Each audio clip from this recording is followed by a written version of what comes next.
Kalau tak ada arus listrik, dia tidak akan berguna, tidak bermanfaat. Dia adalah rongsokan saja, ya, yang tak berguna sama sekali. Bayangkan kalau seandainya listrik yang mengalir ke rumah kita itu dari waktu ke waktu terputus. Dari waktu ke waktu terputus. Bahkan nggak menentu putusnya itu. Bukan setiap 1 jam sekali, nggak. Kadang-kadang hidup sebentar, mati lagi. Hidup sebentar, mati lagi. Hidup sebentar, mati lagi. Listrik ada sih, ada listrik. Tapi begitu. Nyambung putus. Iman kita itulah ibaratkan alat-alat rumah tangga itu. Listrik itulah istiqamah. Listrik itu istiqamah. Tanpa ada yang demikian, maka itu semua alat-alat tersebut jadi rongsokan. Atau ada listrik, ada arus listrik yang mengalir, tetapi dia itu dari waktu ke waktu senantiasa terputus, nggak terus menerus. Seperti saat ini nih, ya. Alhamdulillah listriknya istiqomah nih. Istiqomahnya listrik ini, maka kita bisa memakai alat-alat elektronik yang kita gunakan. Karena apa? Alhamdulillah terus menerus, continue ada. Nah, bayangkan kalau dia hanya sebentar, habis itu nggak ada lagi, sebentar, itu putus lagi. Nah, begitulah nilai istiqamah pada diri seorang mukmin. Istiqamah pada diri seorang mukmin. Jadi dia betul-betul ibaratkan sebuah arus yang mengalir pada diri seorang muslim, yang dengan arus itu imannya berguna, ya. Imannya itu nampak, ya. Hebatnya iman dia, ibaratkan laptop kita ini, hebatnya laptop kita tercanggih saat ini, ya, keluaran terbaru. Tapi kalau nggak ada listrik, untuk apa? Nggak nampak hebatnya. Tapi sudah ada listrik di dalamnya, ada arus listrik, nampak hebat. Kita beli televisi yang terbaru, ya, yang sangat tajam gambarnya. Listriknya tak ada, arus tak ada guna walaupun hebat sekali. Inilah dia istiqamah yang harus kita paham. Inilah posisi istiqamah berhubungan dengan iman kita. Lalu, saudaraku sekalian, kawan-kawan sekalian, selanjutnya, ya, para ulama banyak sekali ya mendefinisikan makna daripada istiqamah tersebut. Saya akan mengambil misalkan contoh daripada langsung daripada para sahabat Nabi memaknakan istiqamah itu. Ya, sebagaimana disebutkan oleh Imam Ibnu Ashur dalam tafsir beliau. Beliau mengatakan bahwa Abu Bakar memaknakan istiqamah itu apa? Adalah engkau menyembah Allah, tidak menyekutukannya dengan sesuatu apapun. Sedangkan Sayyidina Umar memaknakan istiqamah itu apa? Beliau memaknakan istiqamah itu adalah engkau berjalan di atas jalan yang lurus, yang telah ditentukan oleh Allah, tidak serempet sana-sini seperti jalannya serigala.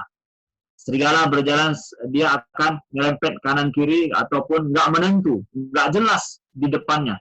Enggak, engkau berjalan lurus jelas di atas jalan yang sudah jelas pula.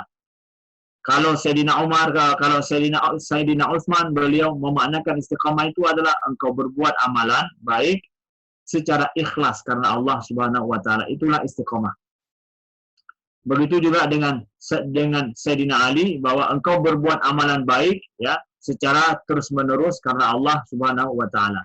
Jadi, mana istiqamah yang sangat luas sekali, tapi semuanya menunjukkan kepada adanya jalan yang lurus. Kemudian sifatnya adalah benar, dan setelah itu adalah secara kontinu dan terus-menerus. Ya. Itu dimanakan oleh khulafa kita yang 4, makna daripada istiqamah tersebut. Dan inilah ternyata yang Allah diktekan dalam hari-hari kita, ya, yang kita baca lebih daripada 17 kali bahkan dalam sehari. Ihdinas siratal mustaqim, siratal ladzina an'amta 'alaihim ghairil maghdubi 'alaihim waladdallin. Ihdinas siratal mustaqim adalah jalan yang lurus, jalan yang engkau ridhai, ya Allah. Nah, kemampuan seorang mukmin untuk berjalan di atas jalan itu, itulah istiqamah kita. Ya, kemampuan kita secara terus-menerus dan secara kontinu. Lalu kita lihat para ulama yang lain, memberikan sebuah makna lain daripada istiqamah yang juga harus menjadi dan harus terpatri dalam diri seorang muslim. Seperti misalkan ulama besar dari Al-Azhar, Profesor Dr.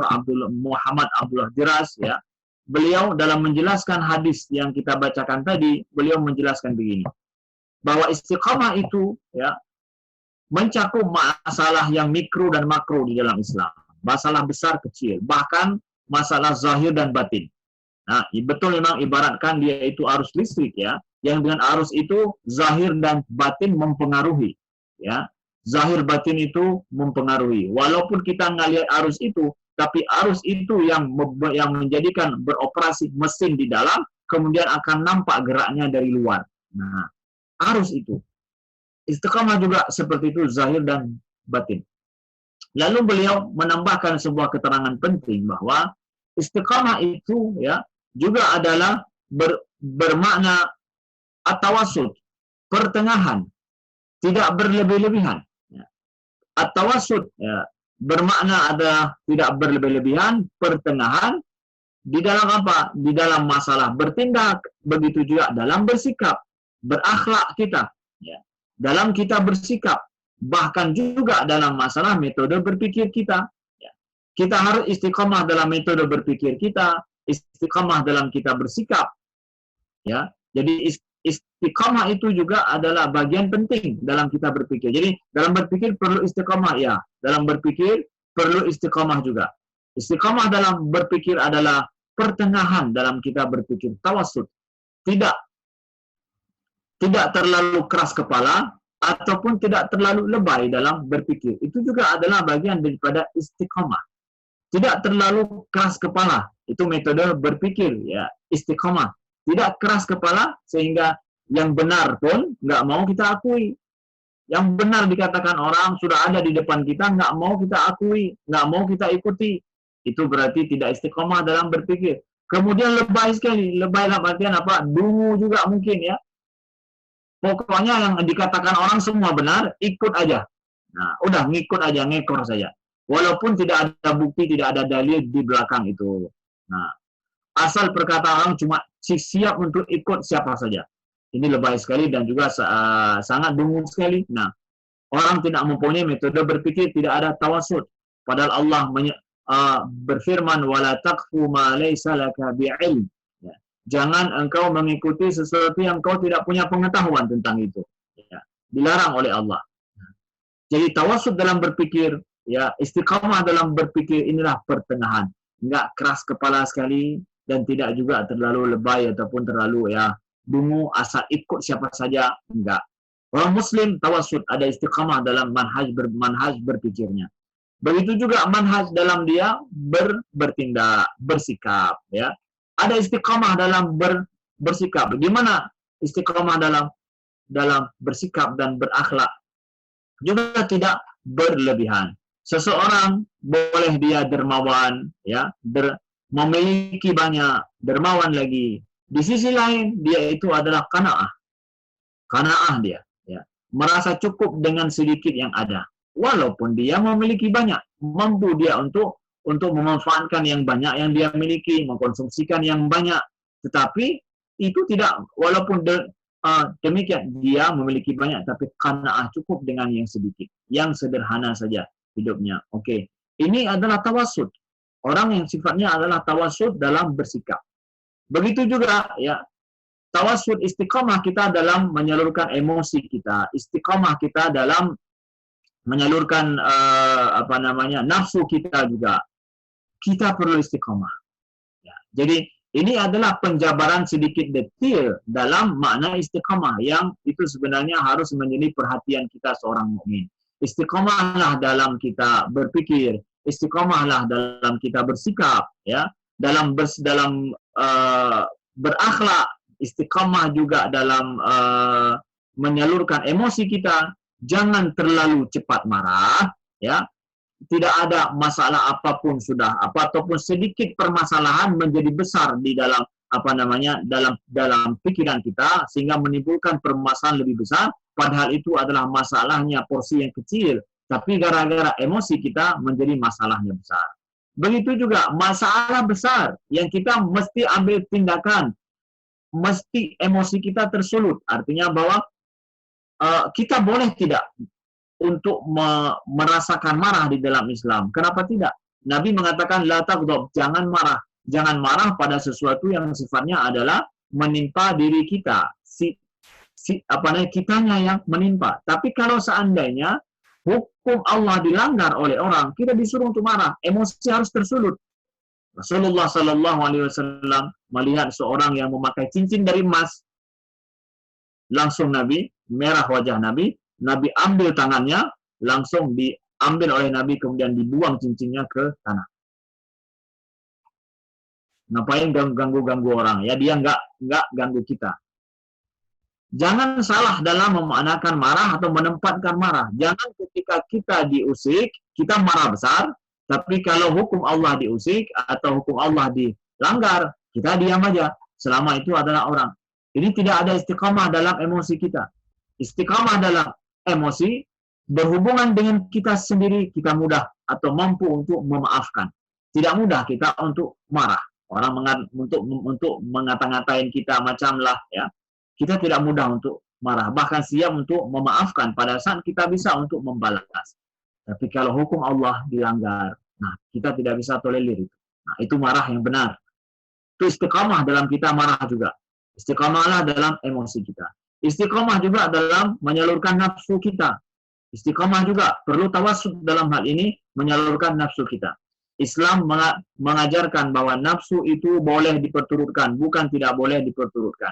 Tapi diperturutkan dalam manhaj tawassut sifatnya. Ya. Tawassut. Karena nafsu itu kalau seandainya dia tidak tidak diperturutkan akan membahayakan bagi manusia itu sendiri. Ditahan juga habis-habisan berbahaya bagi manusia sendiri.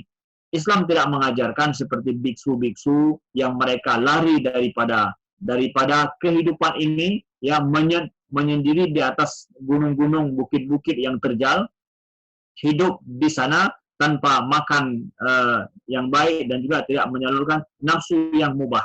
Islam tidak menyuruh kita menjadi orang muslim yang baik, seorang ulama mungkin juga, ya, seorang wali untuk menyendiri di lereng-lereng bukit ataupun di gunung-gunung, tidak. Tapi hidup di dalam masjid yang masjid itu di tengah pasar. Ya.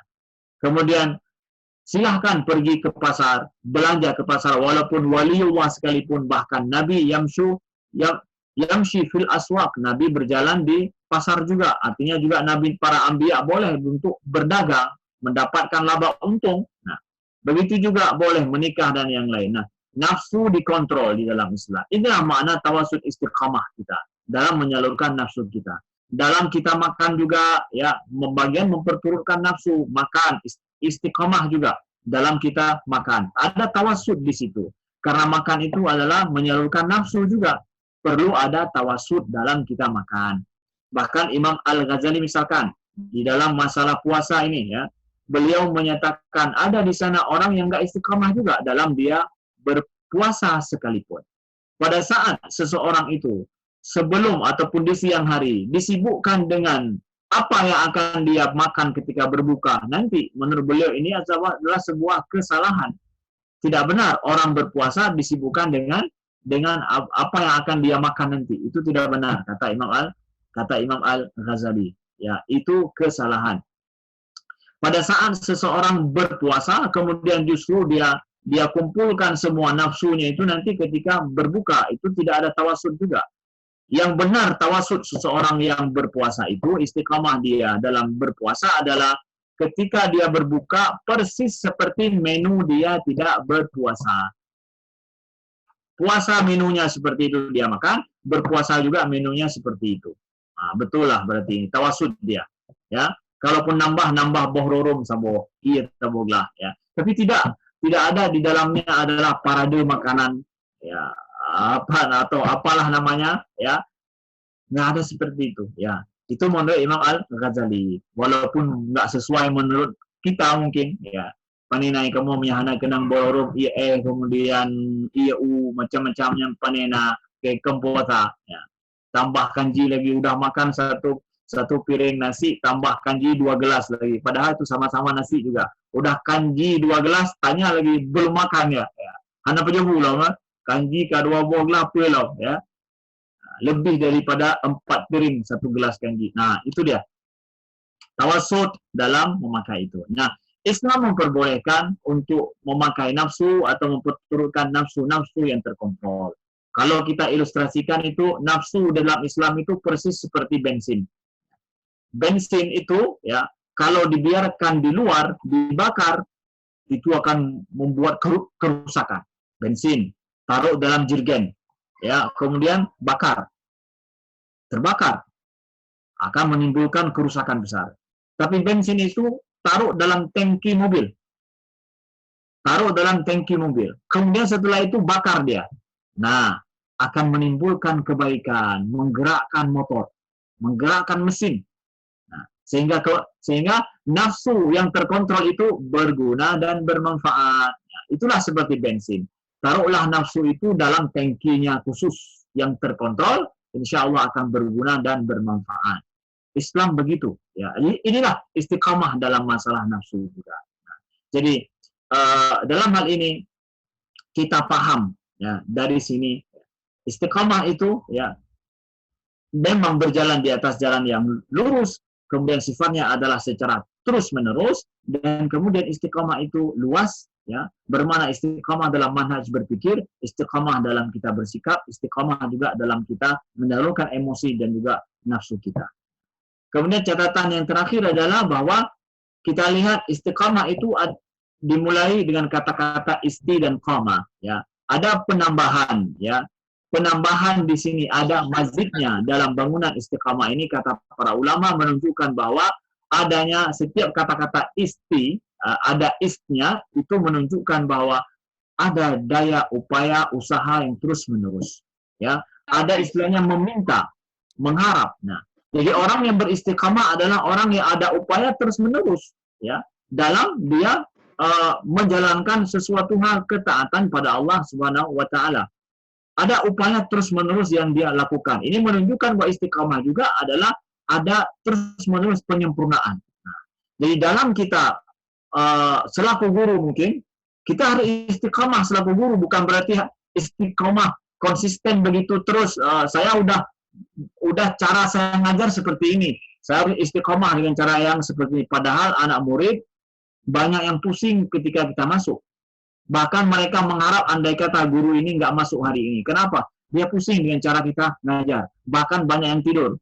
Pokoknya saya harus istiqomah dengan cara saya. Terus menerus seperti itu. Salah juga. Bukan begitu mana istiqomah. Istiqomah juga bermakna adalah menyempurnakan. Terus bertanya apa kurangnya dengan cara saya.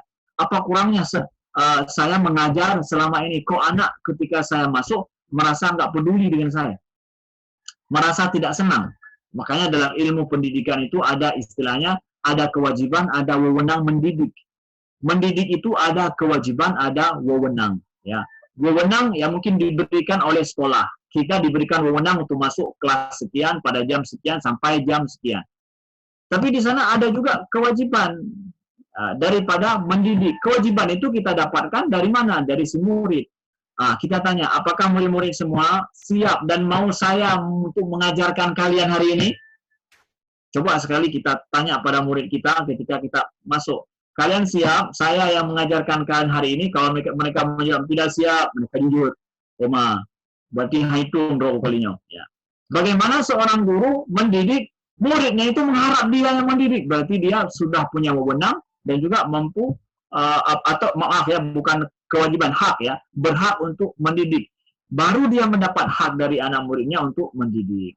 Artinya, seorang guru mendidik punya wewenang diberikan oleh sekolah, menentukan hari ini jam sekian, oke. Kemudian ada hak nggak kita untuk mengajarkan murid kita? Itu haknya kita dapatkan dari anak murid kita. Mereka suka dan menantikan kapan kita mengajarkan mereka. Maka dengan demikian kita punya hak.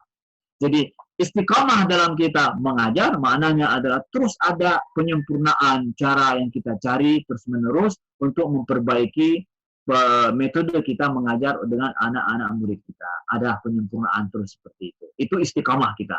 Jadi bukan cuma konsisten seperti ini. Pokoknya kalau lagi tapi hitung-hitung han ketadawannya. hanya bertengok bahasa keluarga. Nanti 10 kali yang mereka tidur terserah. Oh, tidak bisa. Istiqamah kita dalam mengajar artinya ada penyempurnaan terus-menerus. Ya. Nah, ini mungkin jadi untuk kiat-kiat istiqamah kita setelah bulan suci Ramadan ini adalah mungkin 4 hal yang kami sampaikan secara singkat saja, ya. Wallahu alam, kami pun tidak tahu bagaimana caranya, tapi apa yang kami sampaikan hanya menukilkan saja, ikut daripada apa yang disebutkan oleh para ulama. Kami tidak menyampaikan dari diri kami, tapi ada itu semua hanya dari yang disampaikan para ulama, hanya kami menukilkan dalam bentuk suara saja. Apa itu? Pertama adalah caranya, ya, metodenya supaya menjaga diri istiqamah, adanya penyempurnaan, usaha terus-menerus, yaitu ilmu dan amal kita. Ilmu dan amal kita dan iman kita yang benar. Karena istiqamah itu setelah iman. Ada ilmu. Tahu dulu bahwa apa yang kita lakukan itu benar. Apa yang kita inginkan itu benar. Ya, itu cara untuk istiqamah. Harus ada ilmu dulu. Ada keyakinan dulu. Ibaratkan kita mau pergi ke Melabuh. Yakin nggak nih jalan ke Melabuh ini bukan ke Banda Aceh? Tahu nggak ini jalannya? Kalau sudah tahu ini jalannya, oke, ya. Maka yakin nggak ini jalan ke Melabuh? Ya, baru kemudian istiqamahlah. Usaha terus menerus dan jangan berpaling kanan kiri atau belok kiri kanan, nanti nggak sampai ke tujuan. Nah, lalu kemudian apa? Adwamuha wa in qalla. Hendaklah dilakukan secara terus menerus walaupun sedikit. Teruslah berjalan. Istiqamah itu adalah melakukan perbuatan sedikit-sedikit yang baik, ya, adwam wa in qalla. Karena Nabi mengatakan bahwa khairul a'mali ilallah adwamuha wa in qalla, sebaik-baik perbuatan yang dicintai Allah itu adalah yang terus-menerus walaupun sedikit. Jangan terlalu memulai dengan yang giant atau yang besar sekali, ya. Yang wah, jangan, mulai dari sedikit-sedikit, ya. Kalau terlalu wah kita memulai dengan sesuatu yang besar sekali, ya, langsung ngegas, maka setelahnya itu kita akan capek. Tapi mulailah sedikit-sedikit, ya, tapi terus-menerus kita akan sampai ke tujuan dengan selamat. Adwamuha. Yang penting apa? Berkesinambungan. Ya, kita melakukannya demikian. Lalu kemudian caranya juga adalah setelah ilmu, ya, kemudian sifatnya adalah berkesinambungan, ya. Setelahnya adalah jaga bi'ah, ya, jaga lingkungan kita, ya. Kalau seandainya lingkungan yang tidak sehat, ya, yang membuat kita putus asa, membuat kita harus berhenti setiap saat, atau bahkan membuat arus listrik kita bisa terputus setiap saat, maka gantilah. Lingkungan kita ini tidak memompa kita untuk bisa istiqamah. Istiqamah bermakna menyempurnakan diri, istiqamah juga bermakna menjalankan terus-menerus itu, ya. Ini yang diantara kiat-kiat yang menurut para ulama yang bisa kita lakukan dalam cara kita untuk menyempurnakan, untuk menjalin istiqamah kita setelah kita bulan suci Ramadan kita lewati. Ini mungkin sekilas dulu daripada saya. Saya pikir bahwa hanya itu yang bisa saya sampaikan sementara ini. Barangkali ada tambahan, bukan pertanyaan, tapi tambahan daripada kawan-kawan dan komentar yang konstruktif. Ya, saya pikir itu lebih baik, ya, karena saya pikir bahwa semua juga sudah pada tahu. Tapi mari kita saling berbagi, saling menambahkan, mudah-mudahan lebih sempurna dan lebih istiqomah kajian kita pada hari ini. Silakan kembali kepada moderator. Baiklah, terima kasih atas penjelasan atau mungkin apa ya, sebagai awalan pembuka diskusi kita, ya, karena tadi dikatakan bahwa ya di sini mungkin lebih bukan kepada pertanyaan atau tanya jawab, tapi kita diskusi menggali lagi terkait makna istiqomah. Ini sangat menarik. Ternyata para sahabat itu punya definisi yang berbeda-beda tentang istiqomah. Mungkin saya buka, ada yang mungkin ingin berkomentar atau memberikan masukan, atau bisa juga pertanyaan, ya, ada untuk hal yang belum jelas, silakan. Saya host, mau bertanya, host. Iqbal Rashidin, ya, silakan langsung aja. Bismillahirrahmanirrahim. Assalamualaikum warahmatullahi wabarakatuh. Waalaikumsalam warahmatullahi wabarakatuh. Jazakallah Ustaz atas penjelasannya tentang istiqomah, sangat luar biasa. Saya ingin bertanya dua pertanyaan, Ustaz. Yang pertama, sebenarnya perspektif kita tentang istiqomah itu dilihat dari apa, Ustaz? Karena dari penjelasan Ustaz tadi ada mungkin ijtihad baru yang ataupun cara-cara baru yang dipakai oleh orang yang oleh sebagian orang dinilai itu tidak istiqomah gitu, Ustaz. Nah, yang jadi pertanyaannya adalah sebenarnya di mana kunci dan hal-hal pokok yang terkandung dalam istiqomah itu dalam hal apa saja. Terus yang kedua, Ustadz, mengenai ada orang-orang yang dia pada satu periode waktu tertentu dia istiqomah, tapi di periode waktu yang lain dia kembali lagi ke masa jahiliyah seperti itu, Ustadz. Kemudian di periode selanjutnya dia kembali lagi istiqomah gitu, Ustadz, dengan nilai-nilai keislaman. Nah, itu bagaimana pandangan Islam terhadap hal-hal yang seperti itu? Sekian, Assalamualaikum warahmatullahi wabarakatuh. Waalaikumsalam warahmatullahi wabarakatuh. Baik, terima kasih. Dalam penjelasan yang kami sampaikan tadi, kami ingin membuat persepsi dan juga pemahaman yang mungkin memperluas makna istiqomah dan yang mungkin sempit dalam persepsi kita selama ini yang hanya pada konsistensinya. Kami menekankan tadi dan juga menjelaskan berdasarkan daripada pendapat para ulama kita, istiqamah itu sendiri bermakna adalah tawassul, pertengahan juga. Bermakna istiqamah juga adalah adanya penyempurnaan secara terus-menerus, bukan hanya konsisten saja. Karena saya melihat bahwa sebahagian orang banyak memahami istiqamah itu pokoknya konsisten dengan apa yang telah ada yang menurut dia baik. Menurut saya ini sudah baik, udah seperti ini saja. Tapi tidak ada upaya penyempurnaan. Orang yang memahami istiqamah sebagai bagian daripada upaya penyempurnaan juga secara terus-menerus, dia harus mengakui kekurangan yang ada pada dirinya. Tapi pada saat hanya dipahami istiqamah itu sebagai sebuah konsistensi saja, pokoknya begini, sudah, ya. Dan ini sudah baik. Seakan bahwa tidak ada yang lebih baik daripada itu, dan seakan tidak ada kurangnya lagi dengan hanya niat baik yang sudah ada pada dirinya. Pokoknya niat saya baik kok, tapi padahal caranya salah. Ya, ada cara salahnya. Ada salah pada caranya. Nah, jadi istiqamah dalam hal adanya upaya kontinu dalam penyempurnaan, ya, usaha penyempurnaan itu juga istiqamah. Di samping dia itu adalah tawassul, pertengahan dalam bersikap, dalam bertindak, ya. Itu orang istiqamah juga, ya. Nah, ini yang konsep yang kita jelaskan tadi. Jadi ini persepsi istiqamah yang harus kita perluas dan juga harus kita pahami secara baik, tidak hanya satu sisi saja. Karena istiqamah ini adalah arus. Ketika kita tidak mengambil arus itu secara benar penuh, maka akan rusak pula nanti alat-alat elektronik kita, karena arusnya tidak full masuk. Jadi bisa rusak alat-alat elektronik kita. Nah, begitu maksudnya. Lalu kalau ada orang, ya, dia istiqamah pada suatu ketika, kemudian dia tidak istiqamah lagi, nggak mungkin istiqamah seperti itu.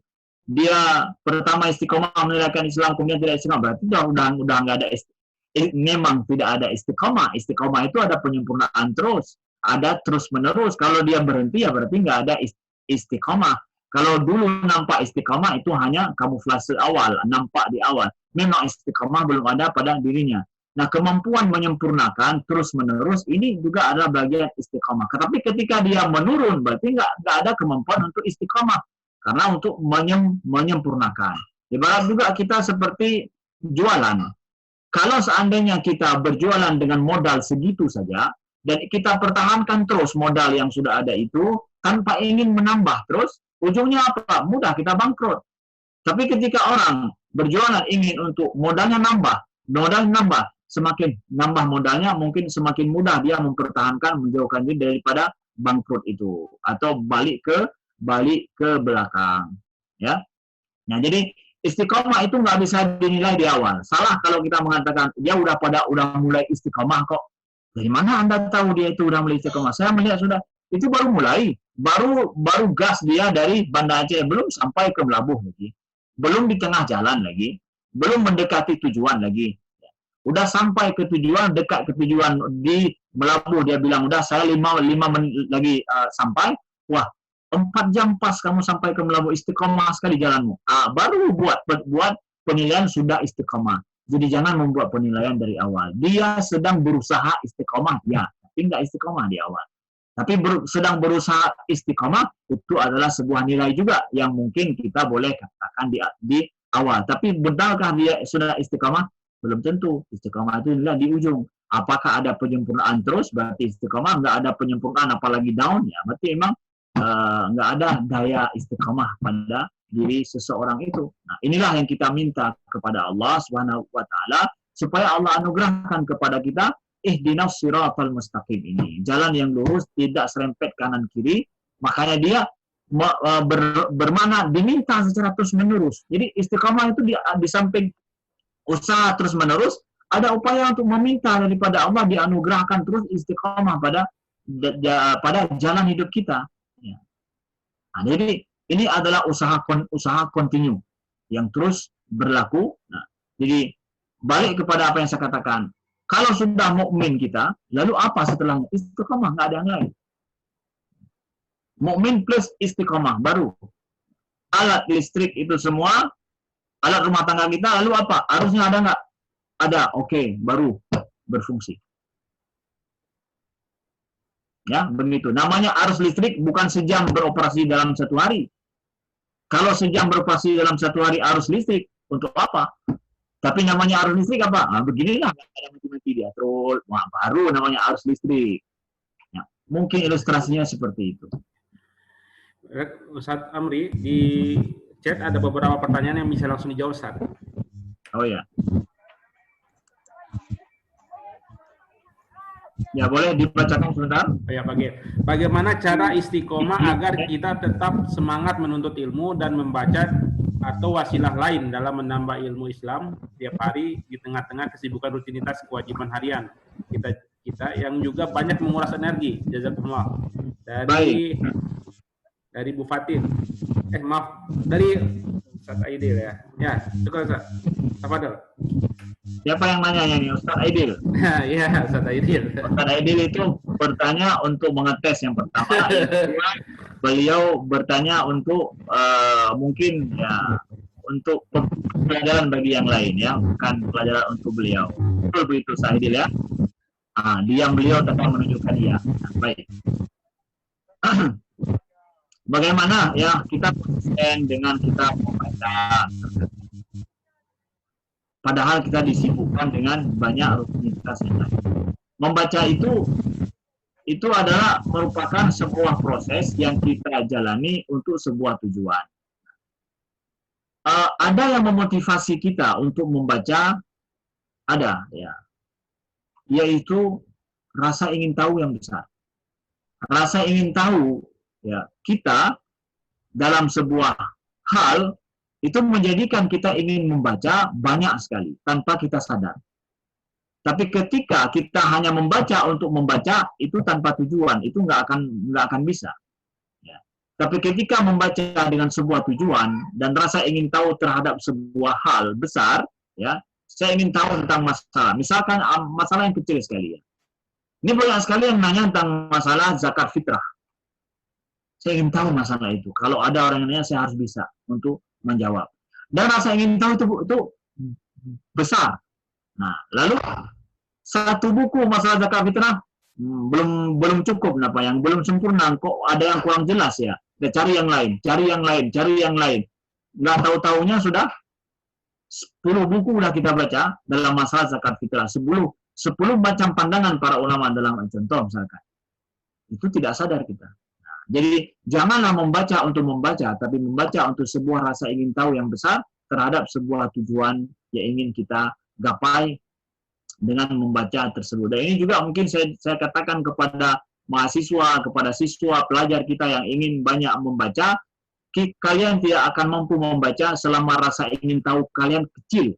Selama guru tidak membuat anak murid, pelajar, mahasiswa, dosen-dosen yang tidak memicu rasa ingin tahu daripada siswa, selama itu siswa nggak mementingkan buku. Maka jangan salahkan siswa yang kadang ataupun pelajar kita yang kadang nggak suka membaca karena rasa ingin tahunya lebih sedikit. Ya. Rasa ingin tahunya tidak ada. Seorang guru juga kita bertugas adalah memicu rasa ingin tahu pada anak murid yang besar. Buat pertanyaan-pertanyaan, bahkan tugas-tugas yang menjadikan dia terpicu rasa ingin tahunya dari dalam dirinya. Kemudian dia akan melahap banyak buku, ingin dia bahkan beli sekalipun siap. Nah, bayangkan bagaimana kalau seandainya rasa ingin tahu itu kecil, udah ingin membaca kurang, apalagi ingin membeli buku. Nah, itu mungkin jawaban singkat saja tentang masalah itu. Baik, ada satu lagi pertanyaan dari Umu Zaki. Pernah mendengar bahwa jika kita sudah istiqomah dalam satu amalan, tapi kemudian satu saat kita mengalami kendala, misal kita sedang dalam perjalanan atau haid bagi perempuan, maka selama kita sedang uzur, itu kita akan tetap mendapat pahala amalan tersebut. Apakah benar, Ustaz? Jazakallah. Ya, betul sekali. Selama kita terus-menerus mengamalkan sebuah amalan taat, kemudian setelah itu ada sebuah halangan, sebuah rintangan yang dibenarkan di dalam Islam, kita tidak bisa melanjutkannya, maka terus akan dicatat. Itu memang kaidah umum, ya. Dalam hadis-hadis kita mendapatkan itu. Contoh misalkan seorang sahabat menyebutkan bahwa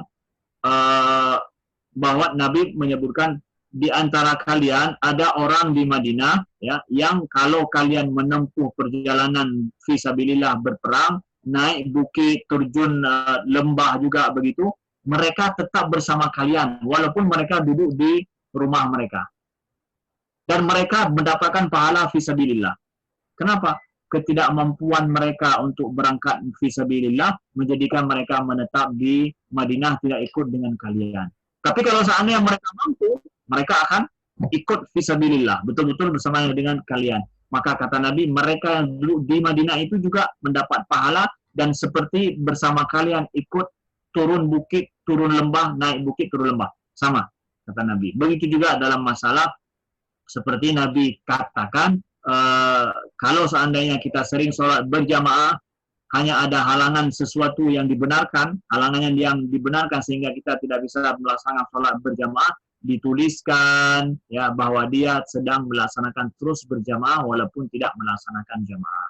Itu di antara fadail, ya, fadail istiqamah yang kita lakukan. Nah ini dia di antara, kalau ini masuk dalam masalah fadail, keutamaan daripada perbuatan istiqamah dalam sebuah amalan yang taat. Istiqamah dalam artian konsisten di sini. Ya. Begitu. Demikian Umu Zaki. Lanjut ke pertanyaan selanjutnya, Ustaz, dari anonim nih. Ustaz, mohon penjelasannya kandungan surat Hud 112 yang membuat Nabi beruban dan bagaimana menjaga sikap tawasud dari ekstrim kanan, ekstrim kiri. Akhufillah Salman. Nulis juga di ujungnya. Iya, di ujungnya. Itu ngetes beliau tuh. Kita beliau aja nih ya. Tampakkan beliau, kita suruh untuk menjelaskan kepada kita. Syayabat nihud itu ya. Wa akhwatuhu ya. Syayabat nihud ya. Kenapa Nabi bisa beruban dengan Hud tersebut? Kita berubah nih seperti kita nih, mungkin itu adalah kurang gen atau masalah gen kita, kurang makanan dulu lah mungkin, atau macam-macam lah gen gitu apa, atau barangkali juga banyak pikiran kita. Nah, Nabi dalam hal ini kenapa beliau dijelaskan oleh para ulama sampai beruban dikatakan bisa berubah Nabi untuk berpikir tentang masalah Nabi Hud dan saudara-saudara Hud, artinya nabi-nabi yang diutus pada saat itu. Karena luar biasanya tantangan yang dihadapi oleh Nabi Hud. Ya, tapi ya kondisi yang dihadapi itu nggak berbanding besarnya tantangan Nabi Hud itu kalau dibandingkan dengan Nabi Muhammad, ya menurut Nabi itu biasa aja yang dihadapi oleh Nabi. Lebih hebat lagi Nabi Hud. Jadi melihat hebatnya para nabi-nabi sebelumnya dalam menghadapi tantangan dari umatnya, bahasa kita nyuanceh habis pikir Nabi. Ya, bahasa kita itu nggak habis pikir dan nggak naik pikir Nabi. Ya, bahasa ini menala. Sehingga menyadari pikir tantangan dihadapi oleh Nabi Hud, ya, Nabi nggak naik pikir lah bahasa orang Aceh. Sampai muban kita pikir misalnya. Jadi ibaratkan itu dibandingkan dengan tantangan yang beliau hadapi, Nabi tidak merasakan bahwa tantangan yang saya hadapi sungguh sangat luar biasa dibandingkan nabi-nabi dulu. Enggak, bagi nabi terdahulu itu sungguh sangat hebat tantangan yang mereka hadapi, dan mereka berhasil menghadapi dan konsisten istiqamah menghadapi itu dibandingkan dengan tantangan dihadapi oleh Nabi Shallallahu Alaihi Wasallam. Makanya pada setiap Nabi diminta oleh para sahabat untuk mendoakan, ya Allah, Pak, ya Rasulullah, doakanlah supaya ini semua cepat berlalu. Nabi selalu menjawab, orang sebelum kalian dulu, Nabi buat permisalan yang lebih hebat pada zaman dulu. Begitu juga ketika misalkan itu ketika di Mekah, ya, diminta oleh para sahabat, ya Rasulullah, doakanlah kapan kita dibantu oleh Allah. Nabi mengatakan, laqad kana man kana qablakum, orang-orang sebelum kalian dulu, yu'ta bil minsyar, mereka itu digergaji di atas kepala mereka sampai ke bawah, kata Nabi. Jadi Nabi membuat permisalan yang lebih dahsyat daripada orang-orang terdahulu. Dalam perang Uhud juga ketika Nabi Shallallahu Alaihi Wasallam diminta untuk mendoakan orang kafir yang pada saat itu hampir dalam tanda kutip hampir membuat Nabi syahid, ya. Nabi mengatakan tidak. Nabi tidak inilah ub'atsu la'anan, kata Nabi. Aku tidak diutus untuk melaknat mereka, enggak, kata Nabi. Jadi bersabarnya Nabi dengan kondisi umatnya, ya, karena beliau merasakan bahwa yang terjadi dengan beliau itu kecil itu dibandingkan dengan nabi-nabi yang terdahulu. Tidak naik pikir dengan nabi-nabi yang awal. Naik pikir, ya. Mengubah dan menjadi pikir. Karena salah satu penyebab uban itu juga adalah terlalu banyak pikiran yang kita pikirkan sesuatu yang kadang di luar kemampuan kita, ya, membuat kita beruban. Nah, baik.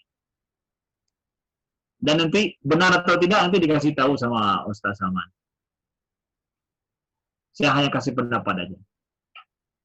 Ya, baik. Ada lagi yang ingin bertanya? Masih ada waktu kita untuk sesi ini. Atau mau kasih pandangan, bisa juga. Sini juga ada berhadir Ustadz Roni Haldi. Ada Ustadz Muharyadi. Silakan. Ya, Ustadz Roni. Suruh minta tambahan dari Ustadz Roni itu. Ya, silakan dari Ummahat.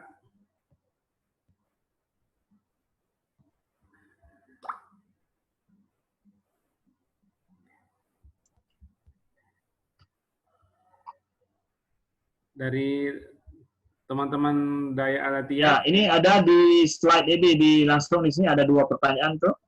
Oh iya ya.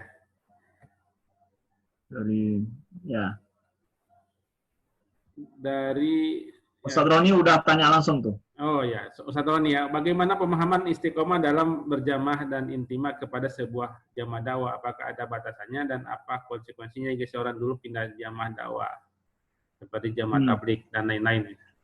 Ya. Langsung Ustadz. Baik, istiqomah dalam intimah atau berafiliasi kepada sebuah jamaah dakwah. Ya. Istiqomah. Nah, kita bicara tentang istiqomah dalam Islam secara umum, ya. Kita bicara bahwa bagaimana istiqomah kita menjalankan Islam ini. Persis seperti arus listrik itu. Itulah istiqomah yang diminta. Innal ladzina qalu rabbunallah tsumma istaqamu tatanazzalu 'alaihimul malaikatu alla takhafu wa la tahzanu. Ya.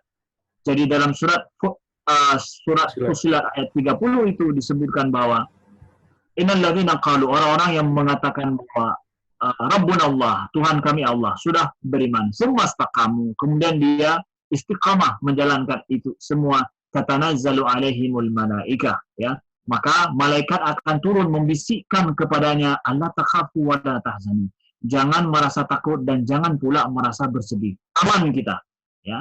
Orang yang beristiqamah menjalankan Islam itu adalah orang yang akan merasakan aman dan damai.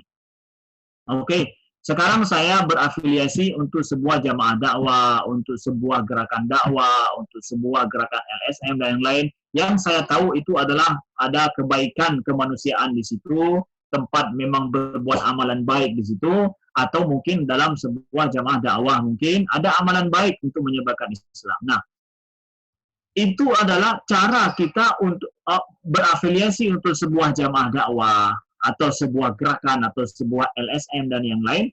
Itu adalah salah satu upaya menjalankan Islam, tapi bukan menjalankan Islam secara menyeluruh. Harus kita pahami. Ini adalah ada upaya daripada anak-anak, daripada sebuah masyarakat, atau dalam sebuah bangsa, atau dalam sebuah komunitas untuk menjalankan Islam seperti apa. Berbeda gerakan dakwah, berbeda pula jamaah, maka akan berbeda pula sisi-sisi daripada pengamalan Islam yang mereka tekankan. Nah, maka dari sini kita nggak bisa mengatakan bahwa dengan saya masuk dalam sebuah jamaah, maka saya akan mengamalkan Islam secara sempurna di situ. Itu adalah salah satu bagian daripada pengamalan Islam. Karena Islam itu luas dan besar, ya. Tidak bisa Islam yang besar itu kemudian kita masukkan dalam sebuah kota, enggak. Tapi kota itu masuk dalam Islam yang luas itu. Inilah upaya kami untuk menyalurkan Islam itu melalui cara ini. Ibaratkan dana yang banyak. Dana yang banyak itu disalurkan melalui kota infak, kota amal oleh misalkan Baitul Mal atau oleh oleh ACT dan yang lain. Itu salah satu cara. Tapi apakah kota infak amal di dalam berbuat ini hanya disalurkan oleh ACT atau disalurkan oleh Baitul Zakat misalkan? Kan nggak demikian. Tapi Baitul Zakat salah satu upaya anak bangsa, dan juga ACT salah satu upaya daripada anak bangsa untuk menyalurkan infak sedekah amal membantu orang lain yang baik dan benar. Salah satu caranya ini. Nah, begitu. Begitu juga mungkin dalam masalah intimak kepada jamaah, intimak kita juga kepada sebuah gerakan, bahwa gerakan ini adalah salah satu upaya untuk mengamalkan bagian daripada Islam yang harus diamalkan oleh anak bangsa. Itu salah satu upaya. Jadi kalau ini kita pahami, ya, dasar ini kita pahami, ketika saya istiqomah dalam ikut berintimak kepada salah satu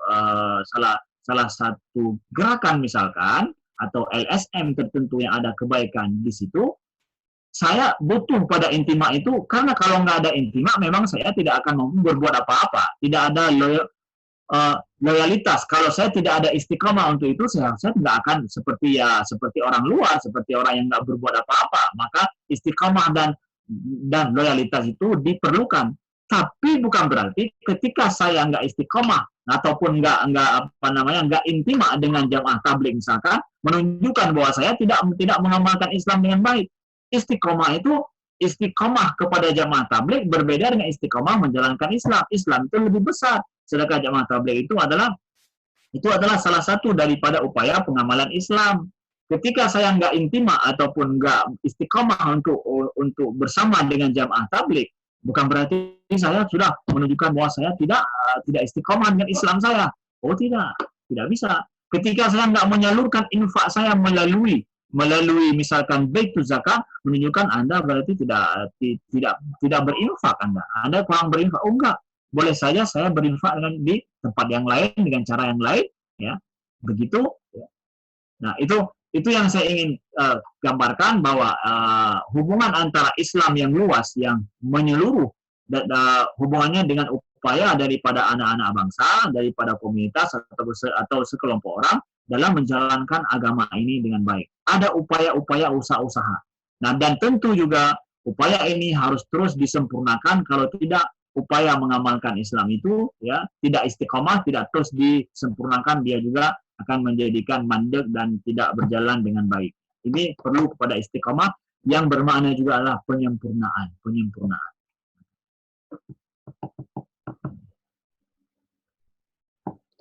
Begitu mungkin Ustaz Roni, ya. Itu hanya versi saya. Ustaz Roni mungkin lebih paham juga, bahkan beliau sudah tulis banyak buku tentang itu mungkin. Kita tunggu karya-karya beliau yang lain, insya Allah.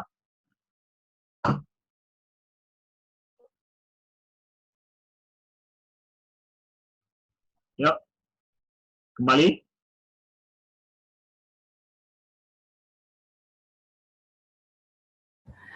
Halo? Ya, halo. Satu lagi pertanyaan dari Umu Zaki. Bagaimana tipsnya untuk membuat anak kita istiqomah dalam ibadah, pikiran, dan amal atau tindakan? Langsung, Pak. Allahu Akbar. Saya pun tidak tahu itu ya. Anak saya sedang saya didik juga untuk istiqomah, belum tahu lagi hasilnya seperti apa. Hasilnya seperti apa. Hanya satu tips saja adalah bahwa ada upaya terus-menerus penyempurnaan dalam kita bertindak dengan anak kita. Kita punya anak, baru punya anak pertama pengalaman pertama, anak kedua pengalaman kedua, anak ketiga pengalaman ketiga. Biasanya anak ketiga akan lebih baik daripada anak yang kedua atau yang pertama. Menurut kita seperti itu. Tapi ternyata kita dapatkan anak kita yang nomor 3 itu berbeda dengan anak nomor 1 dan anak nomor 2. Jadi setiap anak itu adalah upaya tersendiri yang dimulai dari sejak awal. Maka istiqomah di sini yang bisa saya ingin jelaskan adalah istiqomah dalam kita ada upaya terus-menerus dan juga penyempurnaan. Nggak bisa semua anak dengan satu cara kita mendidik dia, tidak bisa. Harus kita sempurnakan terus-menerus dan kita mampu untuk mengubah gaya didik kita terhadap anak-anak kita dengan melihat spesialisasi ataupun kemampuan khusus keistimewaan anak-anak kita dibandingkan dengan anak-anak kita yang lain. Dan luar biasa juhud usaha daripada kaum ibu dalam mendidik anak-anak ini, dan istiqomahnya seorang ibu ya dalam mendidik anak-anak ini adalah betul-betul upaya jihad seorang ibu ya bagi masyarakat, bagi keluarga, masyarakat dan juga bagi bangsanya. Nah, makanya kita dapatkan kaum ibu itu adalah kaum yang paling penyabar dibandingkan dengan kaum ayah-ayah ya. Alhamdulillah ya, kita dijadikan wanita-wanita dalam Islam ini adalah orang-orang yang paling banyak sabarnya ya, khususnya adalah inilah modal daripada istiqomah seorang dalam mendidik anak, khususnya bagi para ibu. Hanya itu yang bisa saya berkomentar. Selebih itu kita mohon ampun kepada Allah dan minta kepada Allah supaya Allah jaga anak-anak kita dan diberikan kekuatan selalu dan sabarnya kita dalam mendidik anak-anak kita dengan segala pancarobanya di masa saat ini. Ya. Mungkin untuk sebelum mengakhiri saat ada satu pertanyaan mungkin dari saya terkait bagaimana menjaga istiqomah amalan di Ramadan nih saat pasca Ramadan. Pasca Ramadan. Ya, saya buat sebuah ilustrasi ya. Sebagaimana saya jelaskan tadi, mungkin semakin secara umum saya buat sebuah ilustrasi aja. Kita ambil program diet menurunkan berat badan rencana 10 kilo nih. Turunkan berat badan 10 kilo selama beberapa saat. Saya sudah enggak lagi, maka kiatnya apa? Saya sudah enggak lagi makan karbohidrat yang banyak. Jadi udah mulai enggak banyak makan nasi. Kemudian sudah mulai enggak banyak makan di malam hari, tapi makan di sore hari. Contoh misalkan. Sudah mulai kita kiat-kiat itu. Setelah itu kita jalani selama 1 bulan kiat-kiat tersebut. Kemudian kita ukur, timbang, betul turun berapa? 3 kilo turun. Berarti ada hasilnya. Ada hasilnya bahwa kiat diet saya itu ada hasilnya bagus. Ya, oke. Kalau saya masih ada tujuan menurunkan 7 kilo lagi, terus masih ada tujuan setelah ini, maka kiat itu akan terus saya lakukan. Walaupun berat, ditertawain sama kawan-kawan, apalagi setelah lebaran biasanya banyak pesta. Berat itu, ya.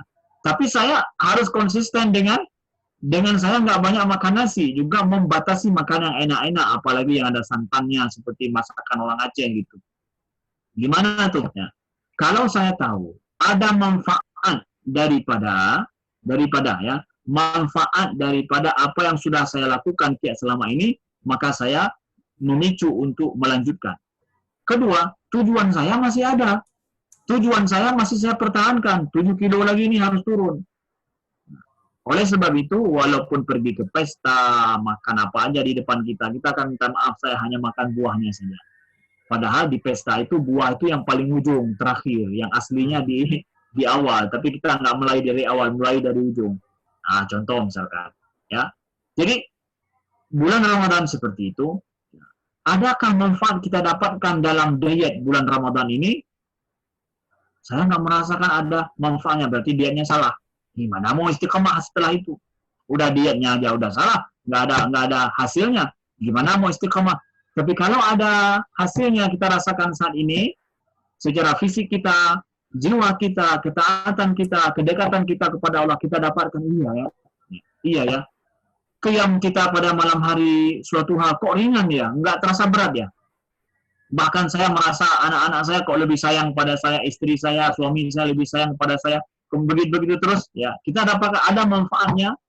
Nah, kemudian tujuannya, ya apakah ada rencana akan terus ya mendekatkan dengan Allah seperti ini, atau rencana memang 1 bulan programnya, setelah itu nggak ada lagi.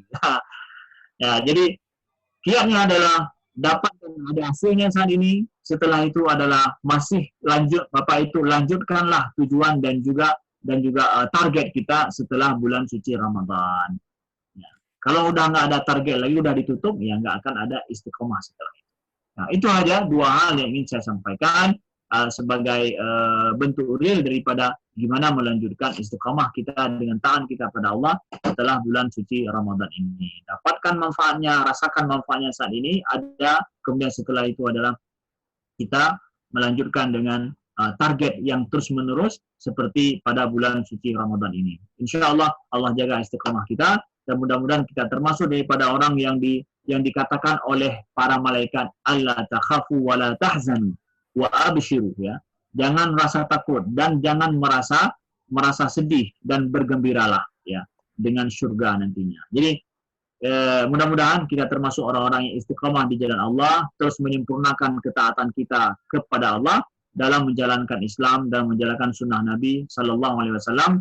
Wa tawassaw bil haqqi wa tawassaw bis sabr. Saling kita juga menasihati dalam kebenaran dan juga menasihati dalam kesabaran. Sekian, terima kasih ya atas kesempatannya. Ya, alhamdulillah, syukur jazakallah atas penyampaian pada hari ini, Ustaz, dan terima kasih atas kehadiran para jamaah online baik di via Zoom maupun via Facebook Live ya. Dan insya Allah kita akan hadir kembali di besok hari ya, tapi menunggu informasi selanjutnya. Baiklah, untuk pertemuan kita hari ini kita cukupkan dengan doa kepada majelis. Assalamualaikum warahmatullahi wabarakatuh. Waalaikumsalam warahmatullahi wabarakatuh.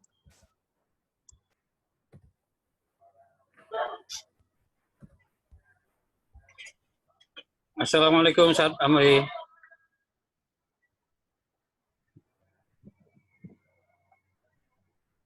Udah Ustaz Amrinya udah turun, Ustaz. Oke. Alhamdulillah. Alhamdulillah. Ya, Ustaz Roni, jazakallah atas kehadirannya, Ustaz Roni. Alhamdulillah. Alhamdulillah. Jazakumullah khairan. Berikutnya Ustaz Roni. Iya, bisa dari Pantai Barat ya. Nauzubillah.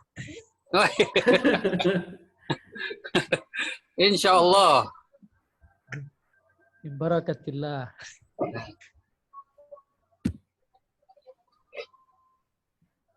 Syarah Arba'in. Kulli yaum. Masa'at. Insya Allah. Insya Mubarak. Allah.